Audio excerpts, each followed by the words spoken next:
අපි නැවත වාරයක් අකීකරු පුත්‍රයාගේ කතාව තුලින් අපි අධ්‍යයනය කරන්න යනවා පියාණන්ගේ හදවත යන තේමාව. අපි අද බලන්න යන්නේ පුතා කෙසේද පියාන් වෙතට නැවත පැමිණියේ. ඔය ඒ පැමිණීම තුලින් ඔහුට කුමක් දුනේ? ඔය පියාණන්ගේ ප්‍රතිඋත්තරය පුත්‍රයා කෙරෙහි කෙසේද කියන දේවල් අපි අධ්‍යයනය කරන්න යනවා. එනිසා ඔබගේ බයිබල් තිබෙනවා නම් කරුණාකරලා ලූක් සුභාරංචියේ 15 වන පරිච්ඡේදයේ අපි 17 වන පදයේ සිට අපි පද ස්වල්පයක් කියවමු එකට. ලූක් 15 17 වන පරිච්ඡේද 17 වන පදයේ සිට. එහෙත් ඔහු සිහි උපදවා කතා කොට මාගේ පියාණන්ගේ කුලීකාරයන් එපමණද දෙදෙනෙකු ඕනෑවට වඩා කෑම තිබෙද්දී මම මෙහි බඩගින්නේ නැසිමි. මම නැගිට මාගේ පියාණන් ළඟට ගොස් පියාණෙනි ස්වර්ගයට විරුද්ධවද ඔබට විරුද්ධවද මම පව් කළෙමි. තවත් ඔබගේ පුත්‍රයයි යයි කියා ලබන්ට නොවටිමි. ඔබගේ කුලීකාරයන්ගේ එක්කෙනෙකු මෙන් මා තබාගෙන මැනවයි ඔහුට කියන්නෙමි කියා නැගිට තමාගේ පියා ළඟට ගියේය. ඔහු දුර සිටදීම ඔහුගේ පියා ඔහු දැක අනුකම්පාවී දුව ගොස් ඔහුගේ බෙල්ල වැළඳගෙන ඔහු සිඹගත්තේය. අපිට මේ කතාවෙන් පළවෙනින්ම පෙනෙනවා කොහොමද මෙතන මේ කතාවේ කියනවා එහෙත් ඔහු සිහි උපදවා කතා කොට කියා. මෙතන ඇත්තටම උනේ අර අපි සිංහෙන් කියන්නේ ලයිට් බල්බ් පත්තු වෙනවා කියලා. ඒ වගේ දෙයක් තමයි මේ පුතාට උනේ. අර ඌරන්ගේ කෑමත් කන්න ගිහිල්ලා කියන්නේ ජීවිතේ පහත්ම ස්ථානයට මොහු ඇවිල්ලා හිටියේ.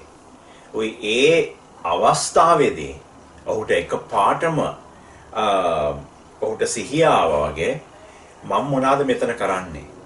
ඇයි මම මගේ තාත්තා ගාවට මම නැවත යන්නේ නැත්තේ? ඇයි මම ගිහිල්ලා තාත්තගේ මේ වැඩකාරයෙක් හැටියට මම ජීවත් වෙන්න යනවා කියලා ඔහු හිතන්න පටන් ගත්තා. අපිට බයිබලයේ පේනවා මේ වගේ අවස්ථාවක් තව ආයත උනේ පේත්‍රුස් සිටගේ ඉන්නකොට. පේත්‍රුස් දැක්කා දේවදූතයෙක්. ওই ඒ දේවදූතයා දැක්කහම එතනත් මේ වචනම මේ සඳහන් කරනවා එකපාරටම ඔහුට සිහිය ආවා මේ මොනවාද මට මෙතන වෙන්නේ කියලා. දැන් එක දෙයක් තමයි සිහිය එන එක.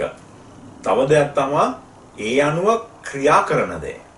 අපිට සිහියෙන්න පුළුවන් මම මේ කොහෙද ඉන්නේ මම මොනවාද කරන්න ඕනේ කියලා.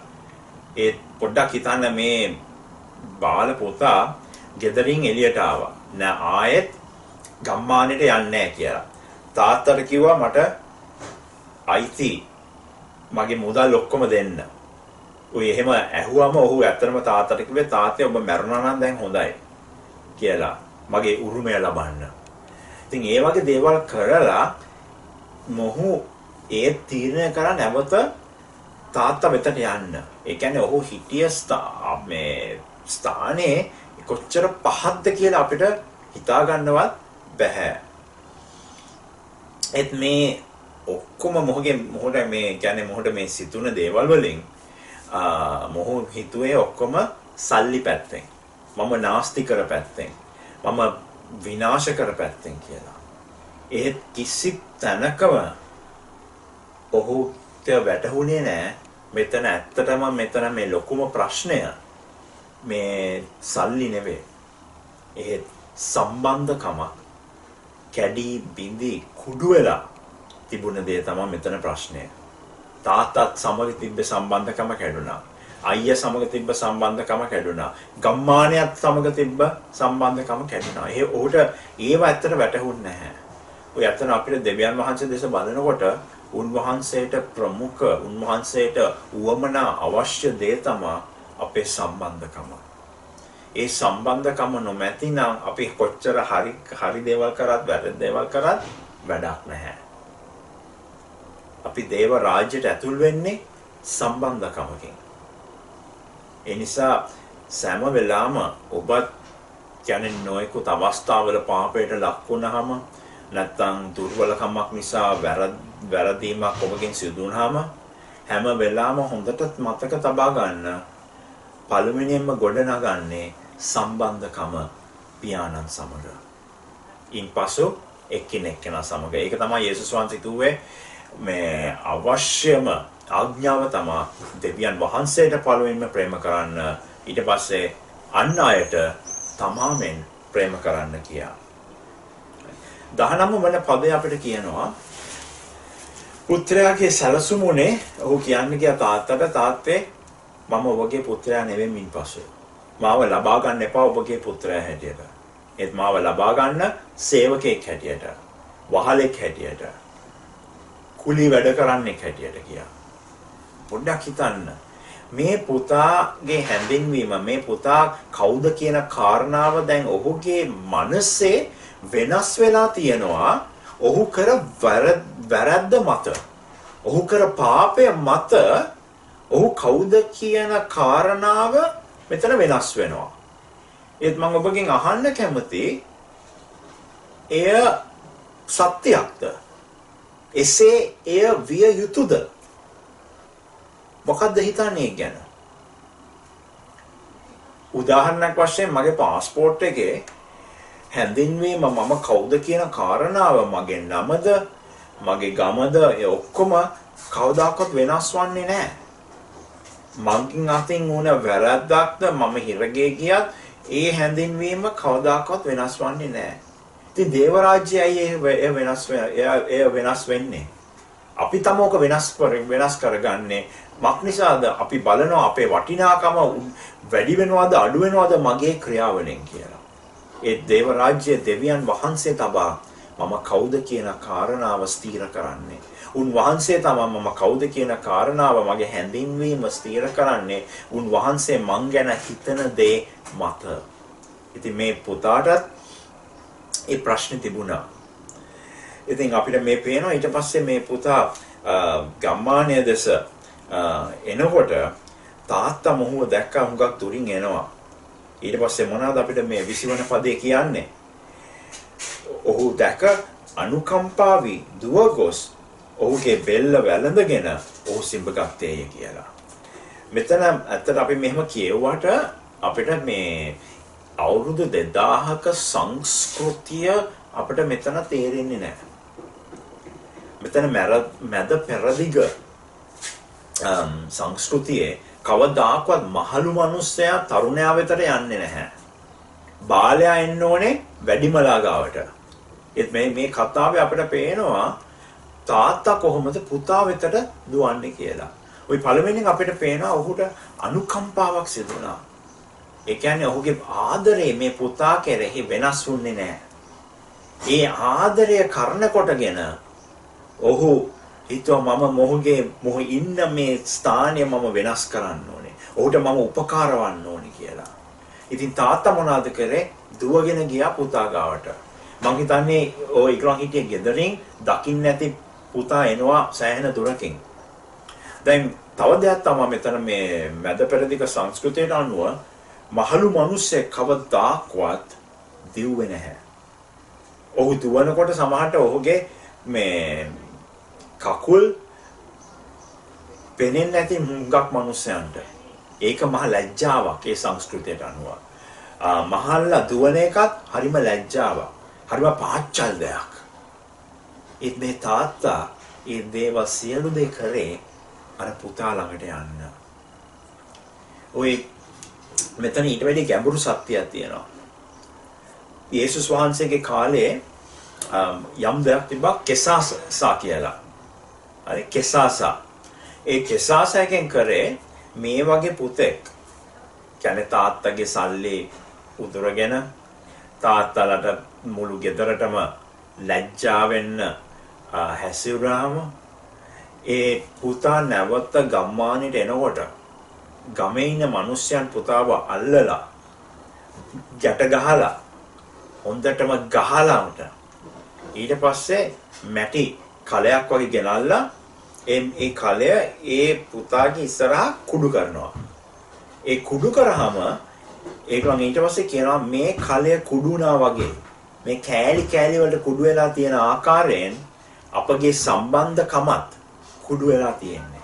ඒ නිසා මින්පසු මේ ගම්මානෙට ඔබට කකුල තියන්න, පාද තියන්න අවසරයක් නැහැ කියලා ඔහුව එතනින් පලා හරිනවා සදාකාලීනම. දැන් පොඩ්ඩක් හිතන්න, යේසුස් වහන්සේ අප වෙනුවෙන් ඒ දේ නේද කරේ? අපි උන්වහන්සේගෙන් සදාකාලීනව වෙන් වෙලා ඉන්න තිබුණේ. එහෙත් යේසුස් වහන්සේ අප වෙනුවෙන් ලැජ්ජාපත් වෙලා, ගුටි කාලා, මරණයට මුහුණ දීලා අපට නිදහස ගෙනාවා. මේ පියාගේ ඒ ආදරය පුදුම ආදරයක්. ඊට පස්සේ මේ පුතා මොනවද කරන්නේ? කියනවා තාත්තේ මම වාගේ පුතා හැටියට මාව බාර ගන්න එපා. ඒත් මාව සේවකයෙක් හැටියට බාර ගන්න කියලා.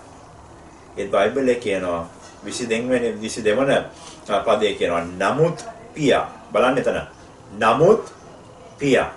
ඒ කියන්නේ පියා ඔය පුතා කියන අර සිංහලෙන් කියන්නේ බයිලා කතා අහගත්තේ නැහැ.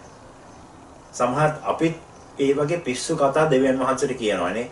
අනේ දෙවියනි මගෙන් කිසිම වැඩක් නැහැ. අනේ දෙවියනි මගේ කිසිම වටිනාකමක් නැහැ. අනේ දෙවියනි කියලා අපි නොයෙකුත් කතා අපි කියනවා දෙවියන් වහන්සේට. ඒ කතා අපි කියන්නේ අපේ තියෙන වේදනාව මතයි. ඒව සමහරට සත්‍යයක් නෙවෙයි. ඉතින් මෙතන පියා මොකද කරේ? එයා ඉක්මනට සේවකයන්ට කිව්වා කරුණාකරලා දැන් සලුවක් ගෙනල්ලා හොඳම සලුව දාන්න මොහු මතට කියලා. ඊට පස්සේ කිව්වා මොහුගේ ඇඟිල්ලේ මුද්දක් දාන්න, මේ පාදවලට පාවහන් දාන්න කියලා කිව්වා. දැන් අපි පොඩ්ඩක් බලමු මේ දේවල් තුනෙන් සලුවත්, මුද්දත්, පාවහන් වලත් නොයෙකුත් සංකේත තියෙනවා. අපි මේ සංකේත දෙස පොඩ්ඩක් බලමු. පළවෙනි බලමු සලුව ගැන. දැන් තාත්තා මෙතන කියනවා සේවකයන්ට හොඳම සල්ුව ගෙනල්ලා මොහු වටේ දාන්න කියලා. ඔය මම ඇත්තටම හිතන්නේ ඒ සල්ුව රතු පාට වුණාද දන්නේ නැහැ. මක් නිසාද පොඩ්ඩක් හිතන්න මේ පුත්‍රයා ඇවිල්ලා තියෙන අපිරිසිදු ඇඳුම් එක්ක පාපයෙන් ජීවත් වෙලා. ඉතින් මේ සල්ුව දැම්මහම ඔහුගේ වටේ ඒක ඇත්තටම පියාණන් යේසුස් වහන්සේගේ ලේ වලින් අපව ආවරණය කරන ක්‍රියාවක් වගේ තමයි උතන වෙන්නේ. ඔය මේ බයිබලයේ කියනවා නොයෙකුත් ස්ථානවල ධර්මිෂ්ඨකමේ සලුවක් කියලා. ඉතින් මේ සලුව ඔහුට පැලඳුවාම ඔහුට ඇත්තටම පියාත් සමග හරි ස්ථානයකට ඒ සම්බන්ධකම තුල මොහු පැමිණියා. තව දෙයක් තමයි ඔය සලුව ලඳින්නේ හුඟක්ම රාජකීය කට්ටිය. ඉතින් මේ පුත්‍රයාට නැවත ඒ රාජකීය ස්ථානයට ඒ තාත්තා මොහුව උසස් කරනවා. ඔබට මතක ඇති ආදම් සහ ඒව පාපයෙන් ලක් වුණාම දෙවියන් වහන්සේ යම් දෙයක් කරා ඒදන් උයනේදී. මොනවාද කරේ? අර සතෙක්ව මරලා මේ දෙන්නගේ නග්නභාවය පියාණන් වැස්සුවා. ඒ වගේ දෙයක් නේද මෙතනත් වෙන්නේ. මේ පුතාගේ නග්නභාවය, පුතාගේ පාපය, පුතාගේ ලැජ්ජාව, පුතා කරලා තියෙන සෑම ක්‍රියාවක්ම ඒ තාත්තා ඒ සලුවෙන් වැහුවා. ඒ වගේම ආදාම් සහ ඒවවත් වැහුවා. ඒ ලෙසම අපිව අද යේසුස් වහන්සේගේ ලේ වලින් වසනවා. ඒ සියලු පාප නැව අමතක කරලා ඒවට සමාව දෙන්න. මේක සෑහෙන බලවත් දෙයක්. මේකේ සංකේතය සෑහෙන බලවත් සංකේතයක්. දෙවනුව අපිට පේනවා ඇඟිල්ලේ මුද්දක් දානවා. ඔය අතරම මේ මුද්දෙන් සංකේත වන්නේ මොහුට අයිතිය දෙනවා. මොකද්ද? මොහුට අයිතිය දෙනවා තාත්තා වෙනුවෙන් පෙනී සිටින්න. තාත්තා වෙනුවෙන් ක්‍රියා කරන්න. ඔය නොයෙකුත් ලියුම් වලට තාත්තා වෙනුවෙන් මොහුට දැන් අස්සම් කරන්න අයිතිය තිබුණා. ඉතින් තාත්තා ඇත්තට මෙතනින් කරේ මේ ඒ මුද්දෙන් ඔහුට කිව්වා මට අයිති දේ ඔබටත් අයිති. ඔබේ ආධිපත්‍ය මම නැවත ඉදි කරනවා කියලා. මම ඔබගේ ආධිපත්‍ය නැවත ඒ තිබිය යුතු ස්ථානයට මම ගේනවා කියලා අර මුද්දෙන්. ඔය තුන්වෙනිව අපි දැක්කා පාවහන් දාන හැටි පුතාගේ පාදවලට. දැන් බොහෝ විට වහලුන්ට සේවකයන්ට නැත්නම් කුලි වැඩ කරන කාර්යයන්ට පාවහන් අඳින්න අයිතියක් තිබ්බේ නැහැ. ඒත් මෙතන මොනවද වෙන්නේ? මේ පුතාට පාවහන් දානවා. ඒ කියන්නේ ගෘහ මූලිකයාගේ මූලිකයට විතරයි ඒ අයිතිය තිබ්බේ. ඉතින් මෙතනත් වෙන්නේ ඒ දේ තමයි පුතාගේ වටිනාකම පියාණන් උසස් කරනවා. ඔව් කියනවා මම ඔබව බාරගන්නේ සේවකයෙක් හැටියට නෙවෙයි මගේ පුතා හැටියටයි. මගේ පුතා හැටියට වඩා අයිතිය තියනවා ඒ පාවහන් අඳින්න. ඉතින් බලන්න සෑහෙන බලවත් සංකේත තුනක් මෙතන. සලුව, මුද්ද, උයි පාවහන්. උයි පියාණන් මෙතන කියන්නේ මම ඔබව බාරගන්නේ පුතෙක් හැටියටයි. සේවකයෙක් හැටියට නෙවෙයි. මම ඔබව බාරගන්නේ වහලෙක් හැටියට නෙවෙයි. මගේම පුතා හැටියටයි. උයි දෙවියන් වහන්සේ මේ ආකාරයෙන් තමයි අපිවවත් බාරගන්නේ. අපි අතින් වැරද්දක් වෙලා අපි නැවත උන්වහන්සේ වෙතට එනකොට උන්වහන්සේ අපිව මේ ආකාරයෙන් බාර ගන්නවා. මේ ආකාරයෙන් උසස් කරනවා. මේ ආකාරයෙන් අපේ පාප වසා ගන්නවා. ඔය කියනවා මට අයිති දේ ඔබටත් අයිති කියලා. ඔය මෙතන අන්තිමට වෙන්නේ පුතාව ගම මැදින් ගෙනියනවා හැම එක්කෙනාටම ප්‍රදර්ශනය කරමින් මෙන්න මගේ පුතා මෙන්න මං ඔහුව ජයග්‍රාහීව මගේ නිවසට නැවත ගෙනියනවා කියලා. අපේ උන්වහන්සේ වෙතට ආවම උන්වහන්සේ අපිට විරුද්ධව සිටින සෑම බලවේගයකටද අපිට දොස් කියලා තියෙන සෑම මිනිසෙක් ඉදිරියේම අපිව ගෙනියනවා ඒ ගම්මානය තුලින්. ඔය කියනවා මොහු යන්නේ දැන් මගේ ගෙදරටයි. මගේ ගෙදර ඔහුගේ ගෙදරයි කියලා. හලෙලූයා. බලන්න කොච්චර බලවත් කතාවක්ද මේක. මේකෙන් අපිට ඇත්තටම පේන්නේ පියාණන්ගේ හදවත. උන්වහන්සේගේ හදවත කෙසේද මාව නැවත ගොඩනගන්නේ. මාව කොහොමද පාපේ ස්ථානයේ සිට උන්වහන්සේගේ ලේවලින් මාව ආවරණය කළා. මට නව ආධිපත්‍යයක් දීලා මාව ඔහුගේ පුත්‍රයා හැටියට මගේ වටිනාකම උසස් කළා. මාව කොහොමද උන්වහන්සේ ලබා ගන්නේ කියලා. ඉතින් මේ උදෑසනත් මේ වචනය මා විශ්වාස කරනවා ශුද්ධාත්මය වහන්සේ ඔබ සෑම දෙනාටම නොයෙකුත් ආකාරයෙන් කතා කරා කියලා. ඔබ සමහරට පොරබඳිනු ඇති අතීතයේ වුණ දෙයක් ගැන. සමහරට ඔබ පොරබඳිනු ඇති ඔබට යම් කෙනෙක් කරපු දෙයක් නිසා යම් ලැජ්ජාවටපත් වීමක් වෙන්න ඇති. සමහරට ඔබ චෝදනා සහිතව ජීවත් වෙනවා ඇති. මම යාඥා කරනවා අද ඒ සියලු දෙයින් ඔබ මිදේ කියලා. ඒ සියලු දෙයින් ඔබට නිදහසක් ලැබේ කියලා. එනිසා අපි දැන් යාඥා කරමු. ඔබ දැනගන්න හොඳටම පියාණන්ගේ හදවත කෙසේද කියලා. පියාණන්ගේ හදවතට වඩා කිසි දෙයකට බලවත් බලපෑමක් ඔබගේ හදවතට ගේන්න ඉඩ දෙන්න එපා. පියාණන්ගේ හදවත, පියාණන්ගේ ප්‍රේමය, පියාණන් මාදෙස බලලා මම කවුද කියන කාරණා තමයි අපගේ හදවත පිරීලා තියෙන්න ඕනේ. ඒ සත්‍යයෙන් පිරීලා තියෙනවා නම් යේසුස් වහන්සේ කිව්වා වගේ ඒ සත්‍යයෙන් අපට නිදහස ගේනවා.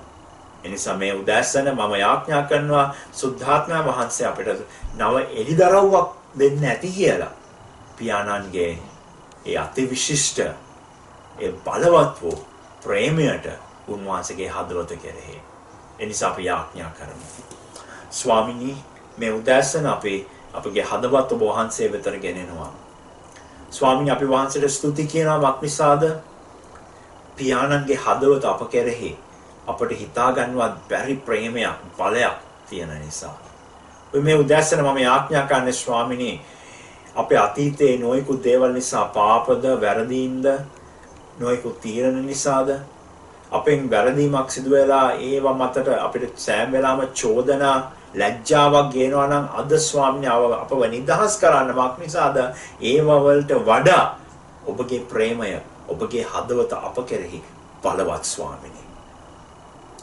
ස්වාමිනී අපි මේ අතව යාඥා කරන්නේ අපිට ස්වාමිනී වහන්සේගේ හදවත දැන ගැනීමෙන් මුළුමනින්ම අපව ස්වාමිනී දේව රාජ්‍යයේ නිදහස අත්දකින්න පුළුවන් වෙයි කියා මම යාඥා කරනවා යේසුස් වහන්සේගේ නාමයෙන්.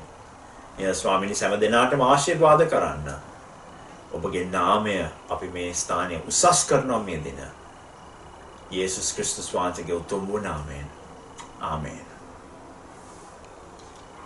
අපි නැවත එන සතියේ හමුවමු. අපි වැඩිමහල් පුත්‍රයාගේ ක්‍රියාවන් දෙස බලලා ඒක කොහොමද අදාළ වන්නේ පියාණන්ගේ හදවතට කියන තේමාව යටතේ.